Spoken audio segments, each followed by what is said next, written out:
Hello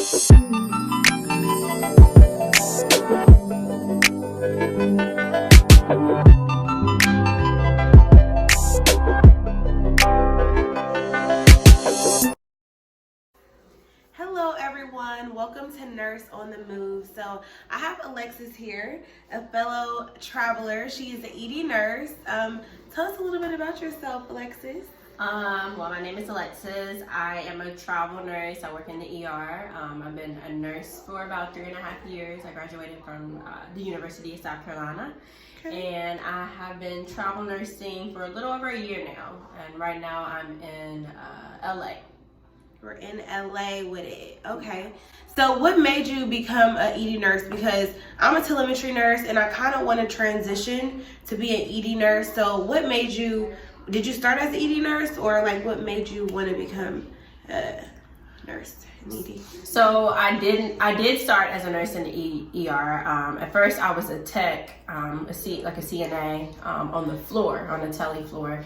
And I was just so bored. Like I would get sleepy. Right. And I worked night shift too, so I would get sleepy. And I just wanted something that was exciting, something where like an adrenaline rush. I have to be busy, especially being on night shift to stay up. So I just like the ED because it's always something different. It's not the same thing over and over again. Right. And I think that's kind of why I want to become a ER nurse, because that's kind of just like, okay, tele, it's kind of like I know the same thing. It's like I'm getting a little bit bored with it. I need some excitement. Yeah. So, yeah. What are some like challenges that you feel like you face on the day-to-day or even every week that you... I would say one of the challenges is a lot of people don't know, like patients and family members don't know what's happening in the ER, so they get really impatient. They're just like, they think everybody is important, but some people may be having like a cold, a cough, and they're in the emergency room, but somebody next door may be having a heart attack or stroke or something, and their family members are coming out, why hasn't anybody did a chest x-ray? Why hasn't anybody did this? And it's like, we legit have somebody dying next door, like, and they don't understand it. You can't, like, because of HIPAA, you can't really say, oh yeah, we're right next door, this is happening, but you just have to tell them, like, we go by acuity, but some people are like, oh, well, you don't think my problem is that important. It's not that, but it's like, what's more important? If this was your family member, you would want us to take care of them first, right? Right, that makes sense. So I know working in the ER, you have all types of stories, because it's the craziness that goes on in the ER before they come to the floor. So maybe not even last week, I had a patient that was smoking meth in her room. Literally. Oh my goodness. Smoking meth inside her room. No lie. No chill. If my patient would have known that somebody else was smoking meth in their room, it would have been a whole party. Right. They would have had a meth smoking party. So tell me about a crazy story that you know about in the ED that's happened to you. Okay, so back home we used to the hospital I worked at was nearby a lot of prisons and jails, so we did get a lot of inmates. A lot of times it would be the same ones coming in for sticking like pencils in their penis or swallowing like different types of pins and stuff, and you see it all in their stomach, just a bunch of weird stuff. We would get like, I remember this one lady had tried to commit suicide several times. By the time she came in that I was there, she had stuck a butcher knife in her stomach. She came in with the butcher knife in her stomach. It was like some Grey's Anatomy type stuff. I was like, what? Why did they do that? Do you think it's be like an attention-seeking thing, or? I have no idea. Because you're like inflicting pain. Right, and it would be like the same ones doing the same thing over and over again. I'm like, you would think they would learn, but I don't know, maybe they liked this type of pain. I'm not sure. That's we see some weirdos for sure. That's crazy. So I know on telemetry floors, I have 4 patients to 1 nurse. And is it different in the ED as far as the patients that you take on, like the patient load? Do you have 4? Because I know they have turnarounds, and does it go by acuity, or how do they know how to give you patients and things like that? So so in California, of course, there's ratios. Our ratio in the ER is 4 to 1, so we have 4 patients. If it is a higher acuity, some of our charge nurses try to adjust the ratio because of that. Like if we have an ICU patient, that we just may have 1 and then 2 ER patients. Or if we have 2 ICU patients, they'll probably just leave us at those two to abide by the ratios. Sometimes the ratios do kind of go out the door. We have, especially at the hospital I work at, we have an area, it's kind of like an urgent care, and it's a group of nurses working together as a team to care for a group of patients, and they don't really put a cap on how many patients are in the area, so we're all working together, but there's not a set ratio in that area. Okay, so working on the floor, we always have to admit patients from the ED, of course. So we call, we get report. When I get report from the nurse, sometimes they don't be knowing nothing. They just be reading off the H&P. Honey, I'm reading it right with you. We both reading the H&P. And then sometimes, a lot of times when they come up, they're wet, they're dirty. Like, tell me why this is like a occurring thing. What's that? What's going on, doctor? So the ER is so busy. Like I said, like we may have a heart attack patient in one room, a stroke patient in another room. So yeah, the little old granny that is incontinent, maybe we're not able to change her every hour that she pees on herself because we're over here doing a dopamine drip on an ICU patient or something. We're titrating stuff. Like, we may not have that time. And I know a lot of times when giving report, we get asked, when's their last bowel movement? I don't know. That wasn't an emergency. Like, we were here to fix the emergency. I don't know when the last time they used the bathroom. I don't know, do they have skin wounds sometime or ulcers or whatever on their bottom sometimes, because we didn't get a chance to turn them because of the other stuff we're doing.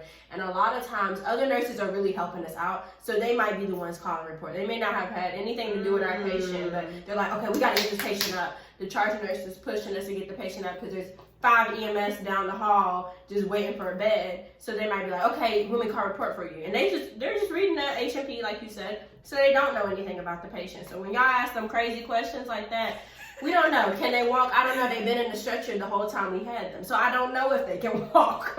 Hey, they're going to answer, y'all. We just being all nurses.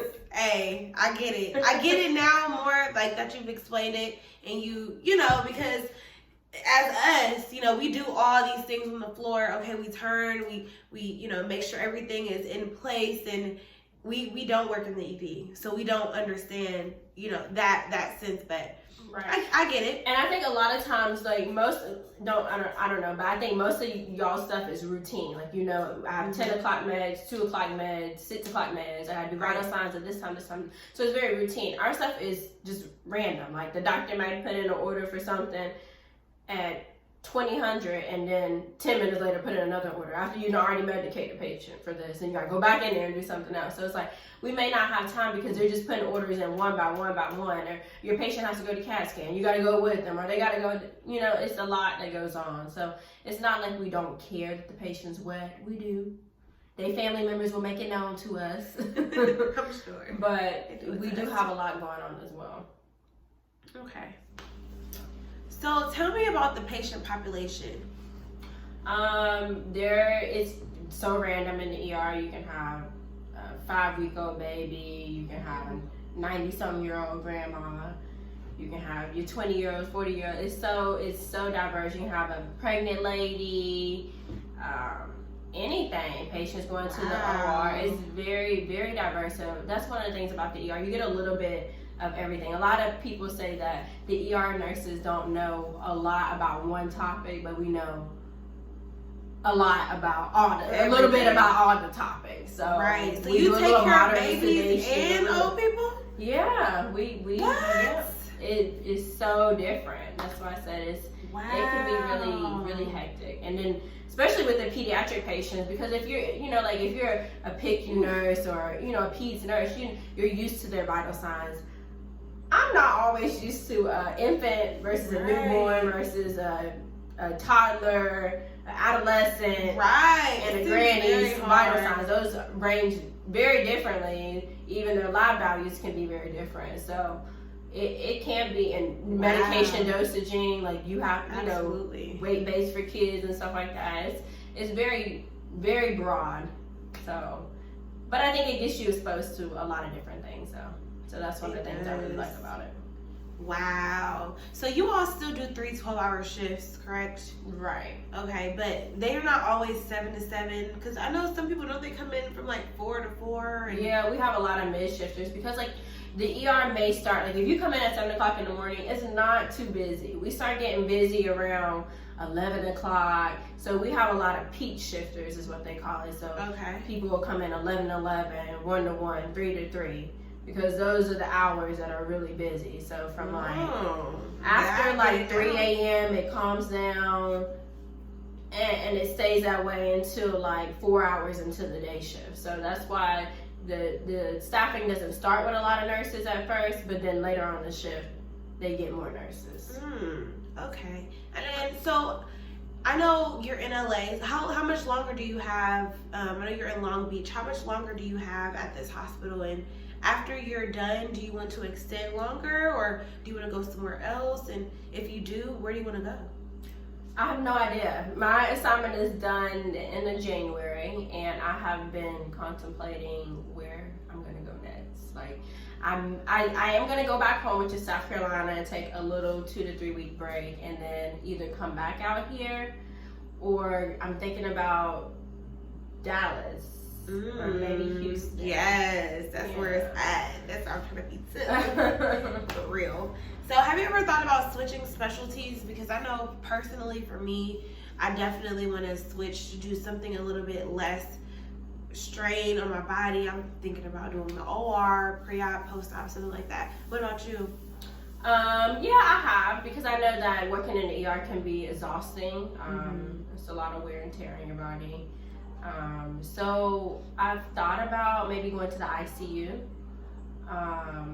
or cath lab. I don't know about OR because it's a lot of standing and I got bad knees. So I don't know if I can do the OR. So ICU, I just think it's something I've been interested in because there's a lot of critical thinking involved. And I really think a lot of ICU nurses are really smart. So, oh yeah. I'm like, maybe I should try it out. Their brain must hurt at the end of the shift. I know. Thank you for, being a part of Nurse on the Move. I really appreciate you for coming in. And I love what you're doing. Thank you. Want to just educate nurses, student nurses, new nurses. If you all, I want to be here to educate you all. So, yes, hit us up. Follow us. Bye.